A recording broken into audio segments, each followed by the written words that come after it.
আসসালামু আলাইকুম রহমতুল্লাহি ওবরাকাতুহু। প্রিয় বন্ধুগণ, যে রাসূল সাল্লাল্লাহু আলাইহি ওয়াসাল্লাম যে 4টা কাজ থেকে ফিরে থাকার জন্য আমাদেরকে নিষেধ করেছেন এবং এই 4টা কাজ যে করবে তার প্রতি আল্লাহ তাআলার লানত এসে পড়বে। আসুন আমরা জেনে নিই। 1 নম্বর, রাসূল সাল্লাল্লাহু আলাইহি সাল্লাম বলছে, তোমরা কেউ পিতামাতাকে অভিশাপ দিবা না এবং গালি দিবা না। আমাদের দেশে অধিকাংশ মানুষ আছে পিতামাতাদেরকে গালি দেয়, অভিশাপ দেয় এবং মারধর করে। এই বিষয়ে রাসূল সাল্লাল্লাহু আলাইহি সাল্লাম সম্পূর্ণ নিষেধ করেছে। আপনি এটা করবেন, আপনার প্রতি লানত আসবে। 2 নাম্বার, আল্লাহ তাআলা ব্যতীত কোনো মানুষের নামে কোনো পশু পাখি জবাই করা হবে না। একমাত্র আল্লাহর নামেই পশু পাখি জবাই করতে হবে। এই জিনিসটা সবচেয়ে আমাদের দেশে বেশি হয় দরবারে, দুর্গায় এবং বাবার মাজারে, বিভিন্ন খানকায়।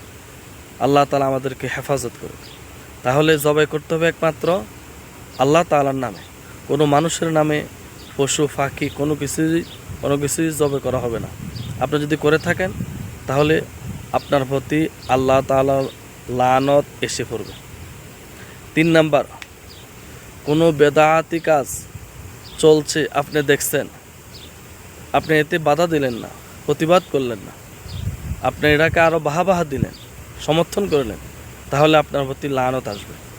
আমাদের দেশে এই জিনিসটা সবচেয়ে বেশি চলে। বেদাত যে যত বেশি করে তার তত সম্মান বেশি, বেদাতের সাথে যে যত বেশি লাগে তার তত সম্মান বেশি। কিন্তু না, হয়তো দুনিয়ার চাকচম্যয় আপনি সম্মান পাচ্ছেন, কিন্তু আখিরাত জীবন আপনি বরবাদ করে দিচ্ছেন। তাহলে বোঝা গেল, বেদাতি দেখলে, কেউ বেদাত করলে আপনার তার প্রতিবাদ করতে হবে, তাকে ছেড়ে দেওয়া যাবে না।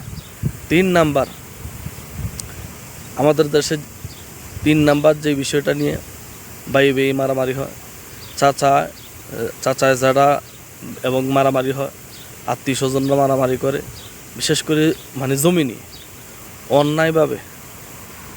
অন্যায়ভাবে জোর করে। আপনার এখন গায়ের জোর আছে, এই জোর দেখায় আপনি জমি দখলে যাচ্ছেন, অথবা আপনি সীমানা লাড়ি দিচ্ছেন।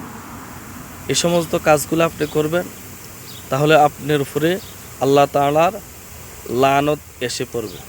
তাহলে রাসূল সাল্লাল্লাহু আলাইহি সাল্লাম যেই 4টা কাজ আমাদেরকে করার জন্য নিষেধ করেছে, আমরা সবাই চেষ্টা করব এই 4টি কাজ থেকে ফিরে থাকার জন্য। 1 নাম্বার, পিতামাতাকে গালি দেওয়া যাবে না।